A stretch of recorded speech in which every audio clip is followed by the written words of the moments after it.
Bom, eu quero dizer que em Moçambique há aproximadamente 22, 23 línguas indígenas, africanas, diferentes.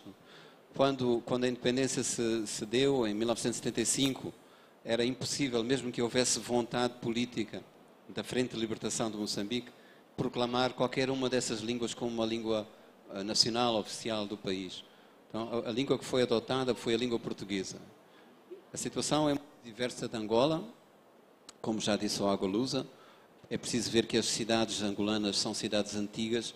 A Luanda é uma das cidades mais antigas da África, não é? As cidades moçambicanas são recentes e a presença portuguesa em Angola foi muito mais profunda, muito mais permanente e muito mais espalhada do que em Moçambique. Não é? De qualquer maneira, em Moçambique hoje, a percentagem de pessoas que falam português como língua materna deve andar à volta de uns 7 ou 8%, como língua materna. Mas na cidade de Maputo, que é a capital, hoje já 45% dos cidadãos de Maputo têm português como língua materna. Portanto, isso que aconteceu em Angola vai acontecer e está a acontecer em Moçambique, em que um grande número, uma maior percentagem de gente que fala português e que infelizmente só fala português está aumentando. Vale a pena dizer também, é sempre bom lembrar que assim como o português se enraizou em Angola, o português foi recebendo desde há muito tempo, desde há muitos anos, há muitos séculos até, contribuição das línguas africanas. E, embora isso possa parecer evidente no Brasil, com algumas palavras, enfim, mais óbvias, há outras que estão no português há tanto tempo que nós próprios não temos noção disso. Quer dizer, nem os portugueses têm noção disso, nem nós africanos temos. Por exemplo, uma palavra como minhoca, que vem de nhoca, cobra, ou há muitas. Banzar é mais evidente, mas a cambada, que vem de camba, amigo, são palavras que entraram no português há muito tempo e há tanto tempo que as pessoas esqueceram que essas palavras têm origem africana. O que vocês acham dessa noção de lusofonia que vem à tona agora com o acordo ortográfico? Quer dizer, é um assunto que volta à pauta do dia, principalmente aqui no Brasil.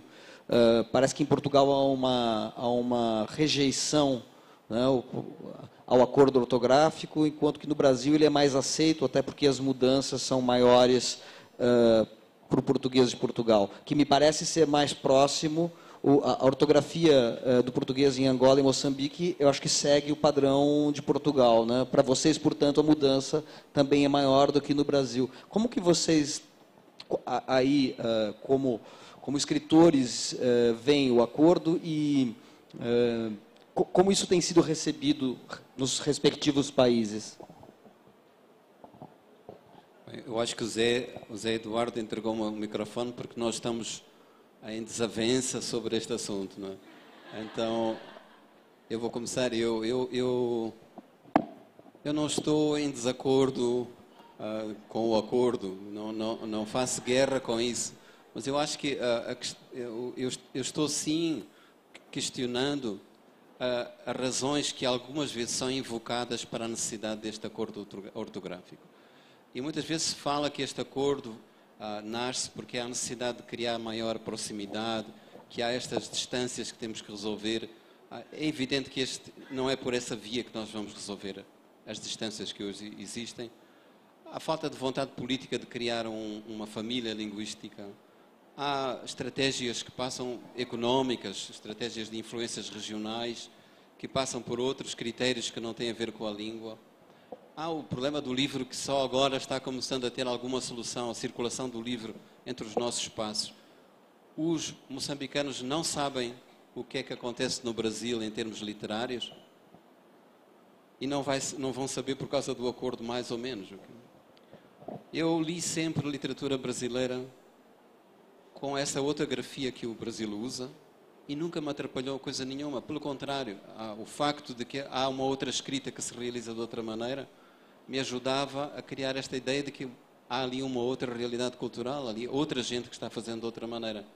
Portanto, aqui no Brasil, os meus livros são publicados respeitando a grafia de Moçambique, que é a norma portuguesa. Nunca ninguém se queixou. O Saramago também, né? Nunca permitiu que houvesse... Tu também, ou não? ele vai responder por ele, mas não vou deixar. Bom, é interessante considerar que o Agualusa, além de escritor, é dono de uma editora, é um dos sócios de uma editora muito interessante, com um catálogo muito rico, muito importante. E, aliás, eu estava conversando com ele antes do encontro, com um projeto gráfico muito bonito, né? Os livros têm um projeto gráfico admirável, notável, realmente, chamada Língua Geral. Bom, o título já diz alguma coisa, já que língua geral é como era conhecida a língua que se falava no Brasil antes do português se tornava, digamos assim, a língua dominante. Aqui em São Paulo, por exemplo, falava-se a língua geral, que era uma língua que tinha mais elementos do tupi-guarani ou do nhangatu, né, do que do português. A língua dos bandeirantes, né, a língua dos bandeirantes era a chamada língua geral. Então, até pelo fato dele escolher o nome de língua geral para sua editora, talvez indique aí uma visão da língua a respeito, ou do acordo ortográfico, diferente aí do MIA, né? Como editor, como é que você acha do acordo? Eu vou passar o microfone ao Agualusa, mas vocês suspeitem do que ele vai dizer, porque logo pelo nome dele, Agualusa, então há uma lusofonia aqui que tem que ser suspeitada. Não, eu começo por dizer que concordo com tudo que o Mia disse antes, não estou nada em desacordo com ele. Não tenho mais paciência para responder a perguntas sobre o acordo ortográfico. E nem é mais útil, o acordo está em aplicação em Portugal e no Brasil. E daqui a uns meses já ninguém se lembra disso. Só para dizer, o acordo ortográfico só tem a ver com a ortografia, não tem a ver com nada. Por isso eu concordo com tudo que o Mia disse. O acordo não tem a ver, mas também não pretende ter. Essa é uma ilusão. Algumas pessoas falam do acordo como se o acordo fosse uma coisa que deliberasse sobre o conjunto da língua. Não é. O acordo diz respeito apenas à ortografia e, na minha opinião, é tão simples como isto. Quer dizer, não conheço um único defensor, uma única pessoa que seja contra o acordo, que ao mesmo tempo defenda a existência de várias ortografias para Portugal ou para o Brasil. Você aqui no Brasil tem várias variantes do português. Tem muito mais variantes do português no Brasil do que no resto do mundo. Não é? E o português falado em Pernambuco, relativamente ao português falado no Rio, é tão diverso quanto o português falado em Lisboa, relativamente ao português falado no Rio. E o acordo não cancela essas E ninguém diferenças. defende, ninguém em Portugal, ninguém no Brasil como ninguém em Portugal, defende a existência de várias ortografias. E ninguém defende a existência de várias ortografias porque é um nonsense, porque não faz sentido, porque é um absurdo, porque ninguém ganha com isso. Da mesma forma, não me parece que alguém ganhe com a existência de várias ortografias dentro das fronteiras da língua, que é a mesma língua, não são várias línguas, é a mesma língua em várias variantes e teremos sempre várias variantes. Nem o acordo alguma vez pode influenciar esse facto. Fala-se muito, né, do acordo ortográfico, esse assunto, enfim, a própria Bienal elegeu como um dos temas, porque realmente houve muita celeuma em torno disso, mas de fato as palavras não mudam, né? Quer dizer, as expressões e a sintaxe não é alterada, a sintaxe portuguesa, angolana, portuguesa vão continuar sendo as mesmas. Eu terminei um romance novo que entreguei à minha editora agora em Portugal, recentemente, que é um romance sobre a língua portuguesa. E a impressão que eu tenho é que nós que falamos a língua muitas vezes já desconhecemos, não é? Quer dizer, as origens da língua, etc. Muitas vezes aquilo que você pensa que é uma particularidade do Brasil, que a língua evoluiu num determinado sentido no Brasil, não é assim. Exatamente o contrário. A língua evoluiu em Portugal e parou no Brasil. As periferias tendem a ser mais conservadoras do que o centro. Mesmo o sotaque. O próprio sotaque atual brasileiro parece ser o sotaque de há 500 anos, falado pelos portugueses. Não é? Se você tentar ler um soneto de Camões, a métrica só funciona exatamente se você... Alguns sonetos, não todos. Se você lê com sotaque brasileiro. Com sotaque português já não funciona. Porque Camões falaria com um sotaque mais próximo do Brasil. Então, para dizer que a língua é a mesma... Isso demonstra o quanto a língua é a mesma. Quer dizer, existem, evidentemente, várias variantes da língua, ainda bem que existem, hão de continuar a existir, mas isso não tem rigorosamente nada a ver com a ortografia. Perfeito. Então, deixando de lado a ortografia, que de fato é um assunto obrigatório, mas que, enfim, está decidido, né? Como é que foi esse trabalho da peça de teatro de vocês, e dessa que vocês estão escrevendo agora? O que é essa peça? Bom, eu ainda vou tomar um bocadinho este assunto da língua, não à volta do acordo, mas à volta da língua. É muito curioso como é que, algumas vezes, o Zé tem uma história que eu vou contar por ele, que apanhou um táxi no Rio de Janeiro, foi?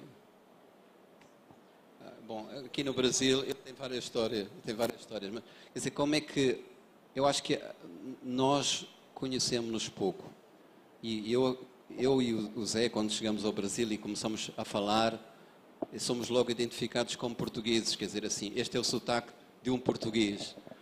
Temos a dupla dificuldade de, sendo desta raça que nós somos, nos apresentarmos como africanos, não é? Ninguém acredita. Temos a terceira dificuldade, que é, muitas vezes eu digo, eu sou de Moçambique, e o fulano fica olhando para mim como à espera, mas é onde? Perto da Colômbia? Ele tem uma história que falou um tempo, ele estava no táxi e foi conversando com o motorista do táxi, e quando parou, o motorista do táxi falou com outro motorista que estava fora e que lhe perguntou, quem é esse que está aí atrás? Referindo-se ao Zé Agualuz. E ele disse, é um gringo que está tentando falar português. Não sei se... A história, histórias ficam sempre outras na boca do Mia, mas é uma boa história. Não, é mais complicado porque eu estava com outros dois angolanos, e no dia seguinte encontramos, no dia seguinte o motorista de táxi encontrou a mulher de um amigo meu, enfim, mais ou menos. Eu tenho outra história, tenho várias com taxistas. Uma outra com taxista, em que fui falando com ele e entre na altura ele disse, mas você de onde é que é? Eu disse, eu sou de Angola. Ele disse, Angola, mas fica em que estado? E eu disse, não fica no Brasil, é um país da costa ocidental da África e tal. Ele disse, eu queria parabenizá-lo porque você fala muito bem português. Eu disse, não, é que nós também falamos português. E ele ficou muito espantado e disse, eu pensei que só no Brasil se falasse português. Eu disse, não, pelo menos os portugueses, né? Pelo menos os portugueses.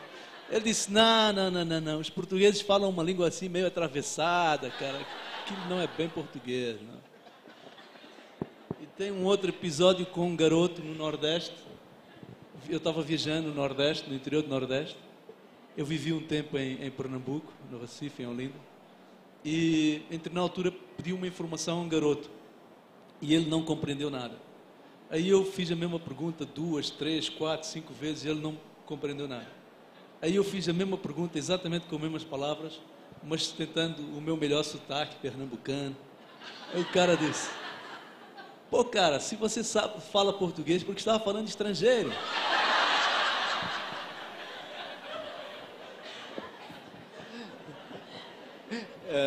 Eu vou pedir que vocês comentem, então, falem do que é essa peça, como é que nasceu esse projeto, qual é o tema da peça, como é que surgiu esse trabalho aí em parceria, e dizer para vocês que tem os microfones. Quem quiser fazer perguntas, então, eu já fiz algumas questões iniciais. Se vocês quiserem, temos aqui o microfone. Mas eles vão responder antes sobre a peça, tá? Daí, em seguida, você faz a pergunta. Então, a gente tem uma primeira peça que esteve aqui no Rio de Janeiro há pouco tempo.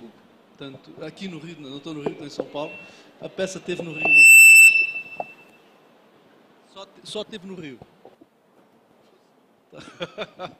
Creio que a peça só teve no Rio, mas é uma peça que circulou por Portugal e esteve também em Angola e em Moçambique também. E correu muito bem. E correu muito bem, sobretudo porque o grupo que colocou a peça em cena é realmente muito bom e conseguiu superar as nossas inabilidades, as nossas deficiências. A gente escreveu a peça num prazo de tempo muito curto e rindo muito, brincando muito, através de troca de mails, de mensagens. E aquilo correu tão bem que eles voltaram a pedir um texto, voltaram-nos a pedir um texto, e desta vez nós achámos que devíamos fazer uma coisa mais séria, ou que devíamos fazer isso de uma forma mais séria. De maneira que está a demorar muito mais tempo, e não sei se vai ser. É a que vocês estão fazendo agora. É que estamos fazendo agora. Não, mas agora está a avançar, Mas por que essa aqui não é séria?